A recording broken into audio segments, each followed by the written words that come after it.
Happy Friday, everyone. John Lorden here with another episode of BrainScratch. Thank you so much for joining me here today, and I hope that you've had a nice week. On last week's episode, I really wasn't sure if I should include the update about the Fort Hood soldiers because that was really a Searchlight case. And admittedly, we do have cases that move from Searchlight territory into BrainScratch territory. And it's usually when we've had remains discovered and foul play is suspected. I had no idea when I was putting out last week's video that same day there was going to be a significant discovery made in one of those cases. And now a mother that was just reaching out to me last week trying to raise exposure for her missing son is dealing with the fact that his remains have been found, and she's got some other issues that I'm kind of surprised to see that she's dealing with in all this. But I have already reached out to Kim. I've sent her our condolences. I do believe that she'll be in touch as soon as we get some more information and try to repoint this investigation in a new direction, because Gregory has been found. We think that foul play is a big component of that, and we need people to start thinking along those lines, asking around about those types of issues.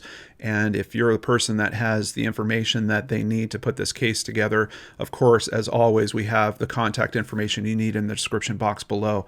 But let's go ahead and get to the updates here.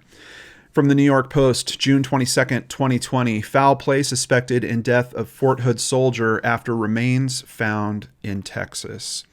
The remains of Private Gregory Wedel-Morales, 23, were found early Friday during a search involving canine teams in a field in Killeen after Army investigators got a tip about a body. Now, I just want to stop and let that sink in for a moment. So a tip is called in about a body being at this location. From other descriptions that I'm seeing, he was buried in some type of shallow grave. So first of all, is this a tip by someone that happened to go through that area and noticed this shallow grave and then called it into police? Or is this a tip from someone that actually knows a bit more about what's going on in this situation? Is that the only information that they gave to the investigators? There's a lot of different aspects when it comes to that, but basically it's a tip that's called in that leads them to his body. Foul play is suspected at this point in the investigation, military officials said, adding that an autopsy will be conducted to determine a cause and manner of death. I hope that they can do that. Obviously, it seems like he could have been out there for as much as 9 months. And from other references I'm seeing, it does seem like we're talking about skeletonized remains. Over at kdhnews.com, Deanna Williams, the soldier's sister, said she found out from her mother, Kim Wedel, early Saturday. Williams, who lives in Killeen, said about 4 weeks after her brother went missing, she knew he wasn't coming home. The Killeen Police Department was contacted by Fort Hood Criminal Investigation Division around 9 a.m. Friday about a tip they received on a body found in a field in the 3200 block of Florence Road. So, kind of what I was theorizing earlier, here we get a little better detail. It's actually the Killeen Police Department being contacted by Fort Hood. So Fort Hood received that tip. If it was the first situation I was talking about where someone's walking through a field, they notice something odd, they call it in, I'm pretty sure they're going to call that into police because this is not on the property of Fort Hood where this discovery is being made. So this might be pointing us in that other direction where potentially this tipster could be someone that actually knows about what happened to Gregory or might have more information. During a multi-agency search, skeletal remains were located and a crime scene established. Justice of the Peace Garland Potvin made the pronouncement of death at 11:10 a.m. Friday and ordered an autopsy. I knew it was him, Gregory's sister said. Let's take a look at a map real quick just so we can get a sense of where this is. We're talking approximately 4 miles from Fort Hood, so really not that far at all. And let's just go ahead and drop down to Street View. Now, they've only given us the block, so I don't know for sure what we're going to see, but let's take a look at what this block looks like. So this is the block on Florence Road. This does look like a residential neighborhood. Some of these properties seem to have a bit of land around them as well. I don't know. This is probably a driveway to some properties that are off the road there. And I can see we do have a field over on this side around what looks like a church. And I'm not positive. Unfortunately, we don't have great detail on where this is taken place, but some trees here. It looks like we might have another field a little further down. Yeah, here's another field. So somewhere in this block is where they made the discovery. Once again, only about 4 miles away from the base. Let's continue. There's another consideration about maps that I think is important. Over at ArmyTimes.com, Wedel-Morales' mother told local Texas media that her daughter-in-law tracked down Morales' vehicle on Carfax. She told me about this same thing. And that it was in Dallas in December and is now being held by Army CID. Of course, we talked about that on last week's episode. But knowing now where he's discovered, close to Fort Hood, just 4 miles outside of it, and knowing that his vehicle by December is in Dallas really raises some big questions for me. It could be that someone took his vehicle and then took it to Dallas for some reason, but I have to wonder how it winds up on the Carfax report. Like, who's going to take a stolen vehicle in to get some type of service?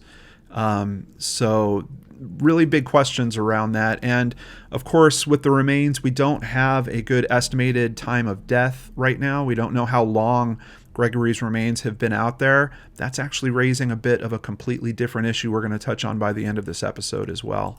Let's continue over at Fox44News.com. For the past 10 months, it's been an emotional roller coaster for Gregory Morales' mother, Kim Wedel. Every day you're preparing because you know something might have happened, she said. I wouldn't wish this on anybody. This is the hardest thing a mom will ever have to do. Now, one of the things that she's dealing with in all this, you can see this is a public list posted by the Army of what they consider their most wanted fugitives, and a subsection of that, all Army deserters. And if you take a look at this list, they've got cases all the way back to people that deserted the Army back in the 60s, 70s, but then, of course, it's all the way to current. If we scroll down this to where Morales is, we're going to see that Gregory's name is actually on this list. And I know when I put out last week's video, a lot of people were saying, hey, John, AWOL isn't necessarily a bad categorization. It just means that you didn't show up at a particular time. I understand that, but AWOL for a prolonged period of time leads to this, being listed as a deserter.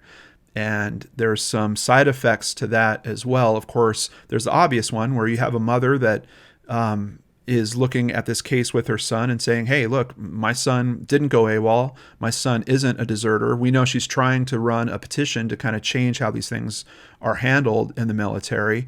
And now she comes to this list and sees that her son's name is listed on this page. And I don't think you might be able to look at AWOL and say, hey, it's a technical term. It just means that a person didn't show up at the right place at the right time.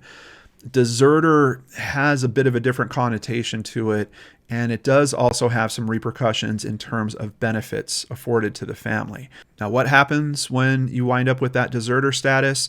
Here on an article over at KCENTV.com from June 24th, it's been 5 days since Gregory Morales' remains were found in a shallow grave in Killeen, according to his brother. He was labeled a deserter. That is something his mother, Kim Wedel, is looking to change. My issue is he's a soldier. He died a soldier, and he deserves to be treated like one, not just thrown away and forgotten. Wedel said she is trying to figure out funeral arrangements. She said she got a call from Fort Hood. Since he was considered non-military at this point, we have to make arrangements to pick him up or whatever we needed to transport him. So essentially, because he's in this deserter status, they don't consider him active military at this point. And where an active member of the military would have their funeral arrangements taken care of, that's not happening so far in this case. Now, admittedly, we're talking a matter of days after this discovery, but there's other considerations going on here. She said she reached out to her casualty officer out of Fort Sill. According to Wedel, she was told they were planning to clear Gregory's name.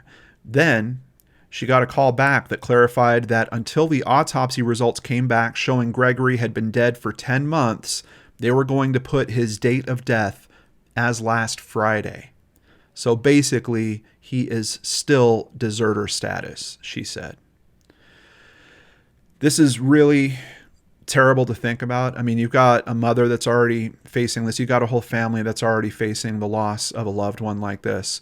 But now having to come up with funeral arrangements for this loved one when you believed that that stuff would have been taken care of because of their military status, this is really heartbreaking to me. And I hope that Fort Hood is going to do right by this family, get this figured out sooner rather than later. I mean, look, putting his date of death as last Friday really makes little sense if these remains are skeletonized. It actually makes no sense at all.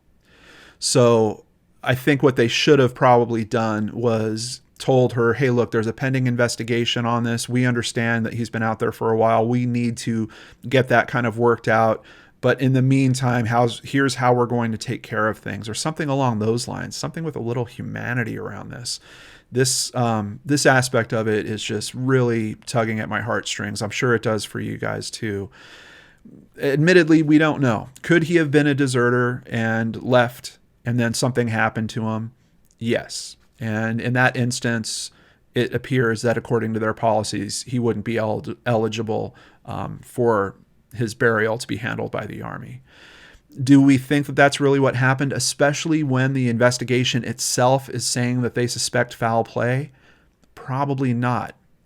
And keep in mind, this is a guy that was about to get out of the military. His time was almost served. He was a matter of days away from getting out of the military. So once again, just looking at the basics of this case, him being that close to the end of his served time as it was, I don't know why they're taking this position. I don't know why they've listed his date of death as last Friday, and I don't know why they're putting a family through this. I really hope this changes quickly. But admittedly, Fort Hood has got a lot of fires going right now, I think, in terms of the public view. And I wanted to touch on that a little bit. So let's take a little step back. Let's learn a little bit more about Fort Hood and some scandals that actually happened in its past. Now, there's two obvious ones that I really don't want to go into the details of too much because I don't think that these have any immediate bearing on what we're looking at with the two missing persons cases that we're talking about here. The first is a mass shooting that happened in 2009. The second is another shooting that happened in 2014. There are other things that are going on around this base that might tie into what we're actually seeing in here, and a trend, one kind of disturbing trend in particular, that might really tie very strongly to Vanessa's case. Let's take a look real quick and learn just a little bit more about Fort Hood. Back to the Wikipedia page on this. Fort Hood had a total population of over 53,000 as of the 2010 census. Once again, I just want to point out to you guys, this place is huge. It's the most populous U.S. military installation in the world.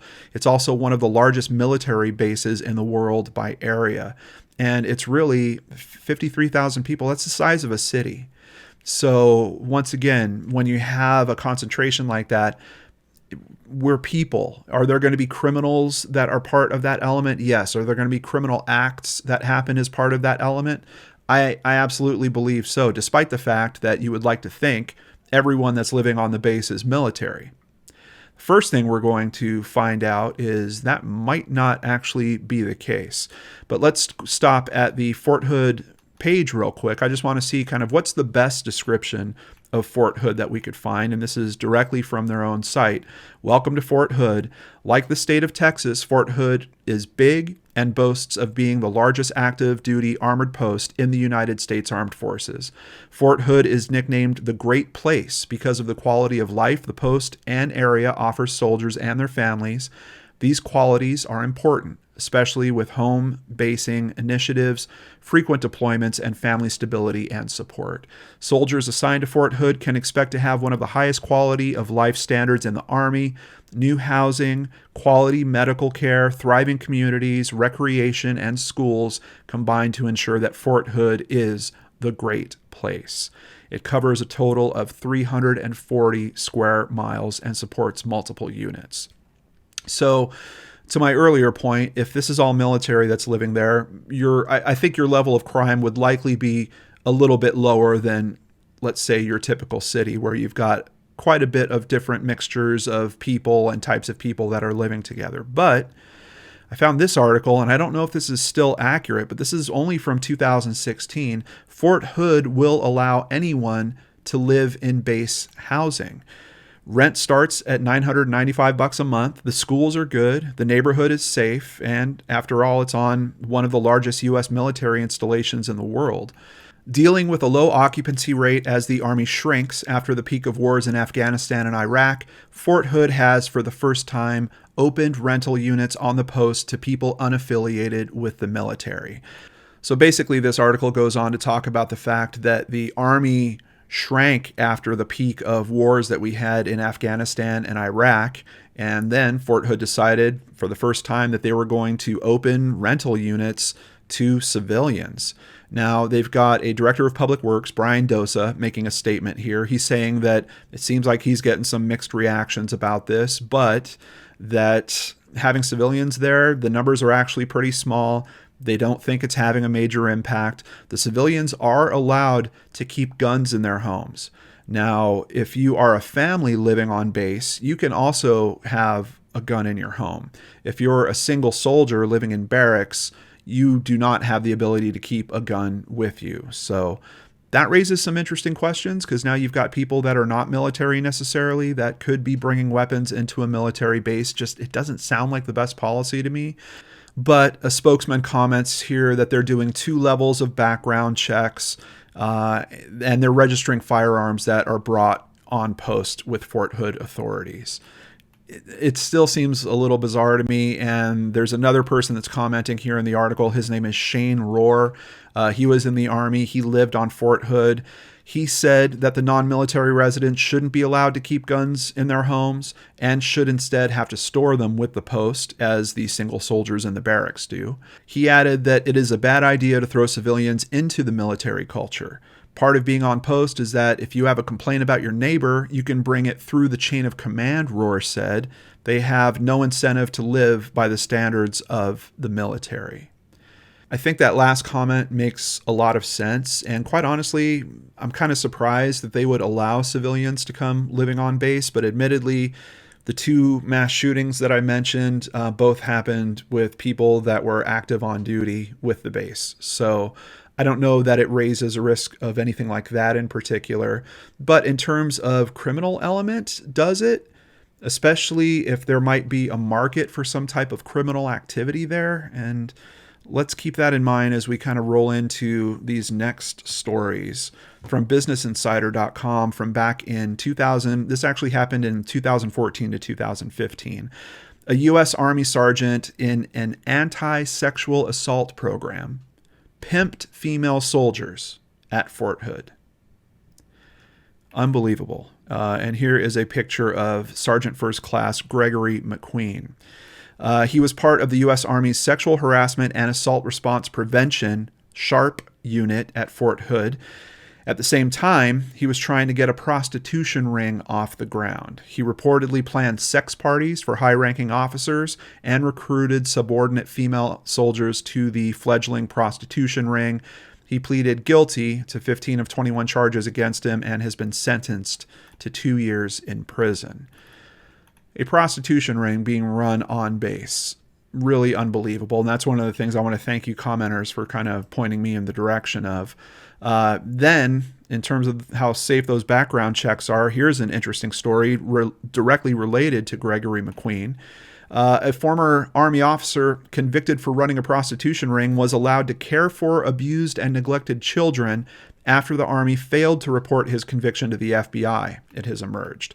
Lighthouse Family Network, a Texas-based Christian foster care agency, allowed the felon and his wife to serve as foster parents for 3 months before the agency discovered the conviction and delisted the couple. After investigators uncovered Gregory L. McQueen's pimping operation in 2015, McQueen pleaded guilty to numerous counts of conspiracy to solicit prostitution and mistreatment of a subordinate. That term, mistreatment of a subordinate, I want you guys to keep in mind as we roll into Vanessa's story.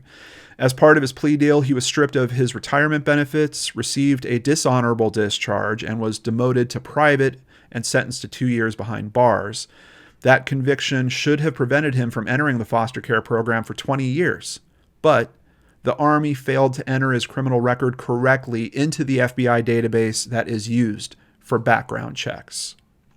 So keep in mind, a lot of people are using services for background checks nowadays. And yeah, if you're tapping into an FBI database, that sounds great. But we had a situation here where that information wasn't in the FBI database, even though if you would have run a Google search on this guy's name, you would have found articles all over the place talking about him. So that's another aspect with the background check thing where I think, is it a level of safety? Yes. Is it foolproof? Not at all. So we have a prostitution ring found on the base. What else is going on around Fort Hood? To September 2017, 13 Fort Hood soldiers arrested in prostitution sting. Now, this one's a little bit different. This is not going on the base necessarily. This is a sting that happened off-site. 13 active duty soldiers from Fort Hood, Texas were arrested after law enforcement conducted a 16-hour prostitution sting in Bell County. The Bell County Sheriff's Department and the McLennan County Sheriff's Department placed online ads offering sexual services. An undercover female deputy would meet the men at the door of the hotel, and once they were inside, they were taken into custody by authorities. I'm sure you've seen these types of operations if you've watched enough episodes of Cops. You've certainly seen how these stings work. So they wind up, I think, in total arresting 20 men. Out of those 20 men, 13 of them are Fort Hood soldiers. Over at Stripes.com, another instance, 2 Fort Hood soldiers arrested in another prostitution sting. This one was from 2019. And over at KWTX.com, another local prostitution sting, this one this year from March. 12 people were arrested there. 6 of them were soldiers from Fort Hood. So essentially, we have a lot of prostitution charges happening on base and immediately near the base with personnel from the base. In terms of the crimes that I'm seeing, this seems to be the most consistent. And it surprises me that, I mean, just look at the dates we're talking about, 2017, 2019, 2020. Is the word not getting around to the soldiers that, hey, the local law enforcement they're zeroing in on you guys. They're setting up these stings over and over, and they're just arresting your soldiers over and over. I can't believe that they would have a program like the program that we had the guy that was essentially the pimp for Fort Hood trying to run. How about some type of awareness program about don't get caught like this? Or what about stricter penalties for people that do wind up with charges like this so that the word gets around? Hey, do you remember that buddy of mine? He's gone now because he got caught up in some prostitution sting in the local neighborhood. It just occurs to me it can't be good for Fort Hood. It's not good for the image of the military. But when you're talking about a local community like this in Killeen, it can't be good for that community to see, oh, look, another bunch of our soldiers arrested for more prostitution right outside of their base. And if you've got these kind of charges with prostitution happening around this base so frequently, what about the allegations that we just lightly touched on last week about Vanessa Guillen experiencing some type of sexual harassment? That's really why I wanted to try to include these stories this week and open up that possibility. And we're going to get some more details in terms of her investigation now, which is also being considered a foul play situation. The first thing I wanted to share with you guys is this video. This is video of her going to a local restaurant. Looks like she was just going to pick up some food.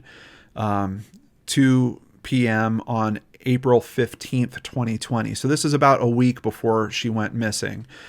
The only thing that's really interesting about it is it's some of the last footage. That kind of raises an interesting question in itself. I still don't understand how there isn't footage of her on base around the day that she actually goes missing. But someone that works at this restaurant also noted she was a regular, and they had felt that when she was coming in recently that she seemed to not be the same type of person. She seemed to be dealing with something kind of heavy. And that's really what we're wondering, is that thing that she was dealing with, does that have to do with her disappearance? Over at NBCnews.com, Army suspects foul play in disappearance of Fort Hood soldier Vanessa Guillen. A supervisor who reported her accounted for on the day of her disappearance now says he didn't see her. So it's not enough that we already have them announcing that it's foul play. Now we're hearing that someone was responsible for saying, yeah, all these people are here, and they said she was there when she actually wasn't. Something very bizarre going on here. And I just want to remind you guys, a week ago, neither of these cases were really in foul play territory, at least by the authorities that are investigating this case. Now, both of them firmly in foul play territory. Could that possibly change their perception that we were reporting last week about these cases not being connected? I don't know. I still don't know. My gut is still telling me there's not a direct connection between these cases. What's happening with Vanessa's case, let's say if it's a man that did something to her, that man might not be related necessarily to Gregory's case. But that's why on today's episode, I kind of wanted to look at the culture and the issues that are happening around this. Could these both be somewhat related to some sexual act or the business of prostitution in some way? I have no idea. But there's a culture of that happening around here. We have complaints in particular from Vanessa's family that seem to point in the direction that, not point in the direction, they call it straight out, that she was being harassed by someone that was a superior to her. Let's drive into more details here. After weeks of protest, Guillen's father, sisters, Garcia, and their attorney, Natalie Kawam, met with military investigators and officials at Fort Hood, Texas, where Guillen was serving and last seen. Her mother, Gloria Guillen, was also invited, but she said at the press conference that after she saw images of soldiers searching for her daughter in a river, she felt too ill to attend. And just to clear it up, Garcia is the representative Sylvia Garcia in Texas, who's been helping with this case, and I'm really thankful that she is helping the family with this. I pleaded with them from the beginning that they search for my daughter, said Gloria Guillen. She said tearfully that her daughter told her since she was 10 that she was going to join the military. I thought it was kids' play. Then she entered her teens and entered high school. She enrolled, and I was scared. In my heart as a mom, I feared I would suffer. Garcia said the military has pulled phone records and reviewed credit card and security records. Information on where she was last seen is based on interviews with people. However, no camera video exists, which the family and their attorney said they found odd. In terms of having a location like this that's like a city, but it being a military base, I'm really surprised by that too. Shouldn't they have cameras all over that place? Cameras are not expensive. And especially if you are now allowing civilians to live on base, just as a security measure, wouldn't you kind of increase the cameras around that as well? I don't know. The family's attorney, Natalie Kawam, said that a text was sent from Guillen's phone on the day she was last heard from, notifying a supervisor of a serial number of one of the weapons she had to review. Kawam questioned why such important military information would be texted and whether the text actually came from Guillen or someone using her phone. Guillen's phone has not been found, Rep. Garcia said. That's actually another interesting point that I didn't really draw out with the articles today, but I found other articles talking about some officers on Fort Hood were being asked to use software on their cell phones, and when they looked into the terms and conditions of that software, it basically said that their information was being tracked and being sent outside of the country, and there was a big pushback on that. I believe that Kawam is raising a good point here, that I think the officers would be trained to not share information, particularly about their military operations, through their personal communication devices. But in the practicality of just people that work at a job, I mean, sure, sometimes you talk to a coworker and you just text them something about what happened at work or some information about that. But knowing that it's not a personal communication, it wasn't Vanessa reaching out to one of her family members, hey, I can't wait to see you, or something like that could kind of be verified in some way. I do think it's important to keep the question of, was it really sent by Vanessa or was it someone that was using her phone? Another article from KCENTV.com from June 23rd. U.S. Congresswoman Sylvia Garcia said the disappearance of Vanessa Guillen involved foul play.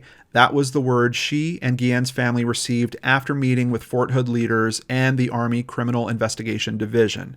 But many details of her disappearance are still missing.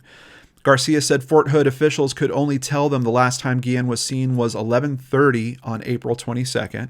And once again, we know that has to be a personal account. That's not footage. Garcia also said that Fort Hood leaders told her one supervisor submitted his report incorrectly that day. The supervisor or sergeant, who was supposed to account for everyone in the barracks, submitted a report that everyone was accounted for, when in fact, now he's admitted that he did not see Vanessa. Now, I don't know if that's... I've seen some news articles that are trying to allude to that could be the supervisor that was harassing her. I don't know if this is the same person. We were not told who was the last person who saw her. We were not told who last witnessed her going to the parking lot, Garcia said. Guillen's mother, Gloria, gave an emotional speech in Spanish demanding justice. She said she believed everything they've told her was lies. This girl is my life. She's my everything, Gloria said. Garcia said Guillen was called into work on her off day, but it was unclear why. Fort Hood announced last week it launched an investigation into claims Guillen was sexually harassed. Garcia said Guillen had reported to her friends and family that a sergeant once came into her shower while she was naked. Garcia said she was told they didn't start a sexual harassment investigation earlier because that was not considered criminal. That is mind-blowing. How could that not be considered a criminal act? I mean, I think there's laws. I don't think you can just, if I go looking in my neighbor's windows and trying to look for people shower, I'm pretty sure there's laws and charges that could be held against me for that. So how could there not be some form of charge for someone walking into a shower where she's naked? Now, I don't know enough about the military. I don't know. Are we talking communal showers? Is it a shower area? Is this an individual shower? Does any of that really make it any better? I personally don't think so. But we're already getting several things that are kind of hard to understand and rectify with this story. And unfortunately, that's not the last of them. Over at ArmyTimes.com, missing Fort Hood soldiers case rises to the Army Secretary's level as family pushes for more transparency. And here we see a very emotional picture of the younger sister of Vanessa Lupe.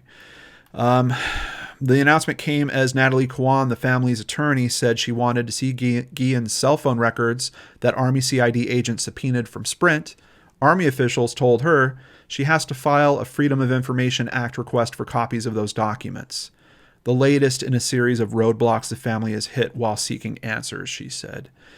I don't know why they wouldn't be cooperating with the family's attorney on something as simple as that. And Freedom of Information Act requests, I personally know a lot of those can be denied for all kinds of sometimes logical, sometimes illogical reasons, and sometimes you don't get any response at all. So I don't know why the Army is pushing them in that direction, especially these are her cell phone records, her family's concerned. It's really unfortunate that her cell phone wasn't part of the family plan, because then the family could just go get them themselves. We've called the Secretary of the Army's office, and I've contacted the Senate and House Armed Services Committees for a congressional investigation, said Kawam. I really like Kawam's approach here. She's going for it. She added that she's heading to Washington, D.C. this week to meet with lawmakers, staffers. The Secretary of the Army did contact the general for the base because the general told us that he got a call from them to look into this matter and make sure we were being provided information that we're requesting. I wonder if that happened after they asked for those phone records. On top of that, Quam said that the supervisor who allegedly harassed Guillen was working with her in the armory on the day of her disappearance. Just looking at this from the outside through the media as we're doing, that person would be person of interest number one for me. I'm sure you probably feel the same way. So what about the search efforts? Remember last week I mentioned that Texas EquiSearch was on their way out there. We got a little bit of an update. New area searched for Vanessa. Texas EquiSearch went door to door passing out flyers in a neighborhood near the base. A new neighborhood was canvassed Wednesday outside Fort Hood. They went door to door passing out flyers because they believe someone may have information that can help find Guillen. No woman should be seen as a sexual object, said her younger sister Lupe at a press conference outside Fort Hood on Tuesday. Online, survivors are sharing their stories of sexual harassment in the military. Quote, "It's something the military needs to get their head out of the sand and seriously address," said Colonel Dan Christensen of the U.S. Air Force, now retired. "It devalues what women bring to the service, and it leads often to violence," he said. Close to 25% of women in active duty said they were sexually harassed in 2018, according to the Department of Defense. That is crazy. But once again, compare that percentage to women in general population, and I don't think that percentage is too far off. The thing that makes it insane to me is essentially we have this happening in an organization that is, by all appearances, supposed to be held to higher standards. And it seems like when it comes to that particular topic, we're not getting any higher standard. We're hitting percentages that are comparable for what you would find for someone that wasn't part of the military walking down the street. In Guillen's case, Christensen said the right thing to do would be to transfer the case to local authorities. It's an interesting point, and I'm curious about that because with Gregory's case, we have him found outside of the military base. We have the military saying that he's a deserter, so he's not even eligible for the benefits. So why are they still leading the investigation at that point? Shouldn't it roll to the local law enforcement? And we do have local law enforcement contacted by CID when they decide to go out and actually find Gregory. But it's an interesting point. With Vanessa's case, it makes it tough because you have to imagine there's a chance that she's on the base somewhere. And would local authorities be able to search a base like that? I don't know the legality of it, but I really don't think it's that simple. So coordination with CID, I think, makes sense. To his point, I think CID should be asking for help locally anyway. And look what happens when we have Texas EquiSearch go out there. The first thing they do is say, okay, we're going to hit this neighborhood over here, and we're going to start asking.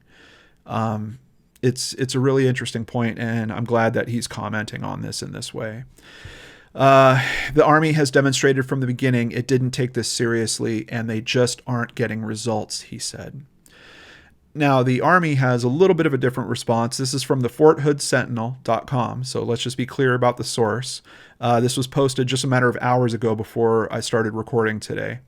3rd Cavalry Regiment unit continues to aggressively search for Private First Class Vanessa Guillen. The troopers continued their searches June 17th and 18th in the training area near the regiment area of operations. The search then expanded north on the east side of the training area on Fort Hood. Previous searches included 3rd Cavalry Regiment buildings, barracks, fields, training areas, lakes, and trails all over Fort Hood. And I'm not going through all the details of this article, but let me just be clear. This article is trying to push a very strong perspective of a bunch of different organizations on base working together, searching every which way that they can. Is that the truth of what's going on? I think if you ask Vanessa's mother, you probably would hear a big no from her. But I'm really trying to be fair and just tell you guys what's out there in terms of the information. Since Guillen's disappearance April 22nd, the regiment has been conducting extensive ongoing searches and continues to search every day. Quote, "No one really understands how much we're searching. I hope we can find her, and as much as I know America has faith in us to protect this country and to fight for our nation, I feel like they should have faith in us to know that we are doing everything possible to find her," Sergeant First Class Ashley Ibarra said. I'm pretty sure members of Vanessa's family don't have that strong of faith in what's going on in terms of the search. For me personally, it's hard to know because Even from the coverage just a week ago, it was like there was a bit of a wall of silence around a lot of details with this case. Thankfully, we've had a little bit of a breakthrough with Vanessa's case in particular. Gregory's case, yes, we have found him. Yes, they're saying it's foul play, but we don't have nearly as many details about what happened leading up to his disappearance as we do in Vanessa's now. And this is something that I've kind of been watching about these two cases. How are these cases being handled differently? In one instance, we have a young man. In the other instance, we have a young woman. And it seems to me like the information for Vanessa's case is it's coming out a little bit stronger even than Gregory's case. But is it still the best way for these things to be handled? I don't know. I'm struggling with that. I hear what the family's saying. I hear their concerns. I see, at least, just like we saw in the Fort Hood Sentinel, I'm seeing what the official word is now being put out by the military. But knowing the details, knowing even the few details that we do now, her being accounted for when she wasn't there, a supervisor being the person that she's working with on that day that she is missing, and that's the same person that she had issues with previously. It occurs to me that there are things about this investigation that should probably be made more transparent, and maybe introducing another organization to help specifically with that. Like, what if they reached out to, I don't know, FBI or maybe some state level authorities, Texas Rangers or someone like that, and said, you know what, we're going to hand over our case file to you guys. We want you to do some double checks, give us feedback, tell us what you think of the investigation, but also help us release some of this information to the public so that we can kind of press on that front too. Because that was really my biggest complaint about what was going on with both these cases. We had such little detail. And imagine now, especially with Gregory's case, we now know where his body is found. We know it's close to the base. We know where he should have been, which is on the base. We know his car taps into Dallas over 150 miles away for some reason. We're still missing the location of where the car is actually picked up. We're still missing the details of how they found out where the car was and how they went to get it. Was that another tip that was called in? Is there possibly more than one person that knows what's going on here? It seems like, in particular for Gregory's case, we have now verified that a lot of the answers might not actually be on that base. They could be out around Texas. For Vanessa's case, we don't know at this point, but we could very quickly come to the same type of discovery.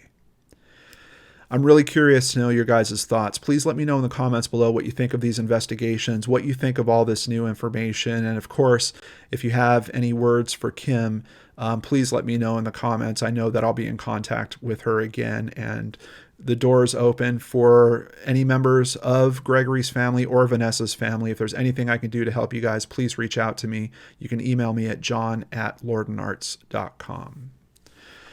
Before I end today's video, I want to thank a few new patrons. Thank you, Sheena Sampson, and thank you, Danielle Birch. On top of that, I'd like to thank Maija and Saslify for increasing their pledges. Thank you so much. I really appreciate you guys. If you'd like to support the channel, please visit www.lordenarts.com, where you can sign up for Patreon, sign up for PayPal, or buy merchandise. All of it helps keep me here doing what I love doing, spending time with you, looking into some very, very tough cases and trying to help these families so desperately in need.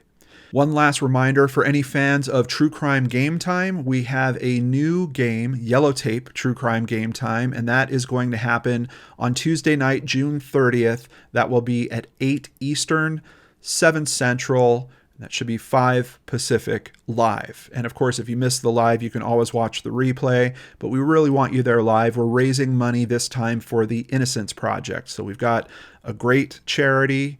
We've got a bunch of great games that some of them I've been developing. Some of them have been developed by Rebecca Sebastian. And we are going to have a special true crime celebrity guest. That's Dr. Shiloh from LA Not So Confidential, and 2 true crime super fans. One of them you guys might know actually pretty well. I'm not going to spill it, but I think you should check out the episode on Tuesday night. We hope that you'll see us there. We hope that you'll help us raise some money for the Innocence Project. Take care, everyone. Have a wonderful weekend. I'll see you again on Monday with a new case cracked right here on the Lord and Arts channel.